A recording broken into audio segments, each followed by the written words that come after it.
बहुत सी बातें हमारे जीवन में हमारे चारों तरफ ऐसी होती रहती हैं जिस पर हम कभी विचार ही नहीं करते। हमारी सोच ही उस दिशा में कभी नहीं जाती और हम अपनी एक बेहोशी की अवस्था में बस अपने जीवन में बहुत कुछ किए चले जाते हैं, किए चले जाते हैं, किए चले जाते हैं। जब हम किसी गुरु सानिध्य में आते हैं तो गुरु हमें बहुत सारे ऐसे प्रश्न देता रहता है समय-समय पर जो हमें झकझोरते हैं और हमें सोचने के लिए विवश करते हैं और जो हमारी बेहोशी को और तंद्रा को भी तोड़ देते हैं। ऐसा ही एक प्रश्न है जो हम अपने साधकों के साथ बहुत बार चर्चा करते हैं। हम कभी भी अपनी ज़िंदगी का कोई कैलकुलेशन नहीं लगाते, कोई उसका एवरेज सेट नहीं करते। हम अपने जीवन को बस जीने पर प्रेरित रहते हैं और जीवन में वह सब कुछ पाने के लिए लालायित रह जाते हैं जो जिसके पीछे सभी दौड़ रहे होते हैं। हम कभी ये नहीं सोचते कि यह जो संसार है, ये मेरे न रहने पर भी था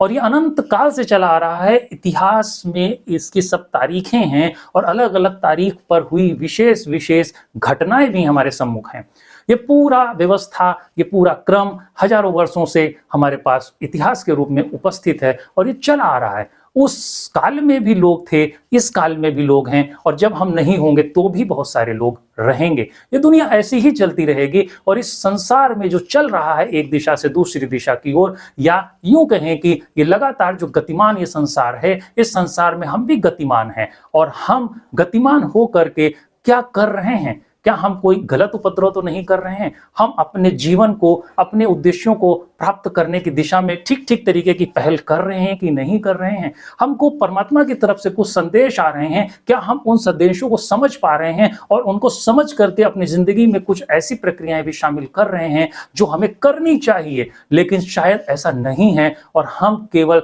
दौलत, शोहरत और रुतबे के चक्कर में ही अपने को पूरी तरीके से समर्पित किए हुए हैं।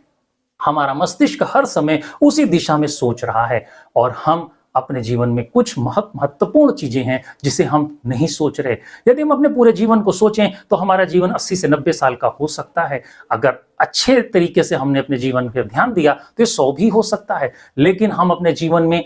कार्य के लिए उपयोगी अपने 20 साल की उम्र के बाद ही होते हैं, जब मुझे आज़ादी मिलती है और हमारे अंदर ऐसी समझ होती है कि हमारे माता-पिता हमको छोड़ते हैं अपने अधिकार क्षेत्र से और हम अपने जीवन में कुछ कार्य करने वाले होते हैं और कार्य करते-करते हम केवल 60 साल की उम्र तक ही कार्य करने वाले होते हैं। ऐसा हमारे सभी सरकारी विभाग मानते हैं कि 60 साल के बाद हमारी बुद्धि इस लेवल की नहीं होती कि हम आगे अपने बौद्धिकता का प्रयोग कर सकें और हमको रिटायरमेंट दे दी जाती है। हमारे पास ज़िंदगी को ठीक तरीके से उपयोग करने के लिए केवल 40 साल का समय होता है और यह जो व्यवस्था है जिस संसार में, जिस दुनिया में हम रह रहे हैं, ये अनंत काल से व्यवस्थित रूप से चली आ रही है और अदृश्य जगत इसको पूरी तरीके से अपने कंट्रोल में किए हुए है। हम सबको भी उसने अपने कंट्रोल में कर रखा है और इस कंट्रोल में रहते हुए हमें अपनी इन्हीं 40 साल की अवधि में शीघ्र अतिशीघ्र जब भी हमको होश आए और जब भी प्रकृति की तरफ से हमको प्रेरित किया जाए, हमें अपनी आध्यात्मिक धरोहर को विकसित जरूर कर लेना चाहिए। यदि हमने ठीक समय पर अपनी आध्यात्मिक धरोहर को विकसित कर लिया, हमने ठीक समय पर अपने भीतर ध्यान के अभ्यास को विकसित कर लिया,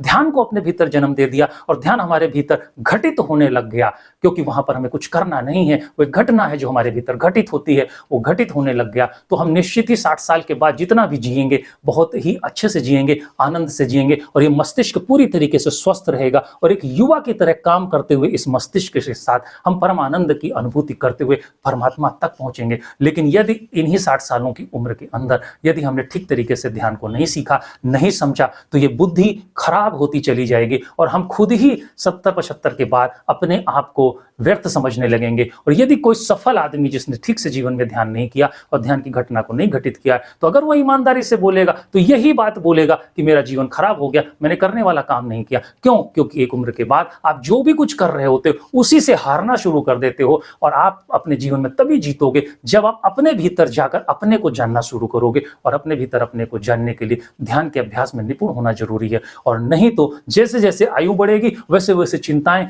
दुश्चिंताएं, भय और बहुत सारी तरीके की लालसाएं भी बढ़ती चली जाएंगी, जिनका समय के अनुसार घट जाना बहुत आवश्यक है। और ये तभी घटेंगी जब आप ठीक तरीके से ध्यान करेंगे और इस सोच को अपने भीतर विकसित करेंगे कि हम एक निश्चित समय अवधि के लिए यहाँ पर भेजे गए हैं और निश्चित समय अवधि के बाद बिना पते के, बिना किसी सूचना के हमको यहाँ से चले जाना होगा। इस तरीके की अगर आप अपनी मानसिक तैयारी लेकर के अपने जीवन को समझेंगे और समय अनुसार अपनी आध्यात्मिक यात्रा को विकसित करेंगे तो निश्चित ही आप अपनी इस जीवन में जन्म लेने के उद्देश्य को पूरा कर पाएंगे। नहीं तो कहीं ना कहीं चूक हो जाएगी और आप खुद ये घोषणा करते हुए मिलेंगे कि हमने अपने जीवन को खराब कर लिया, करने वाले काम से हम रह गए हैं।